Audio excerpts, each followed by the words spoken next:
অনেকদিন ধরেই বলছে সুজিতদা যে চলো ছোট একটা মায়াপুর ঘুরে আসি। ঠিক আছে, যখন বলছে তখন যেতে তো হবে। তো আখির আমরা চলে আসলাম। আর এটাই হচ্ছে আমাদের টিম।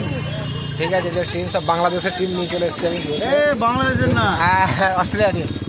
ঠিক আছে, এখানে সামনে দাদা আছে, নিউজিল্যান্ড টিম। আর এটাই হচ্ছে গিয়ে বিষ্ণুপ্রিয়া স্টেশন, সামনে বিষ্ণুপ্রিয়া স্টেশন। হল আছে।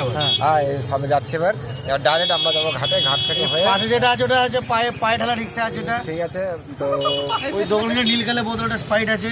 তো এই যে সবথেকে বড় গেস্ট আমাদের এই যে সবচেয়ে বড় গেছে এই যে পুচকিটা, এই যে কাকু আছে, কাকিমা আছে। দেখি দেখি দেখি এই, কিছু বলো গো। Hi guys. হ্যাঁ গাইস, বাস আমাদের এই বাংলা মিডিয়ামে পড়লে এটাই শুধু হাই গাইস। এটা হচ্ছে আমাদের ট্রাফিক হাটানোর যন্ত্র।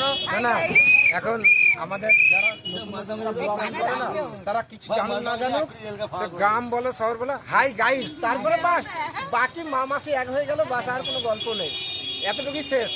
তো বললে পুরোটাই বলো, না বলে গাইস ফাইস না বলে দরকার নেই, বন্ধুরা বলো এ বলে। ঠিক আছে, ওটা আমিও বলি। ঠিক আছে, পুরো ঝরে ঝরে হচ্ছে টোটো, টোটো ঝরে ঝরে হচ্ছে।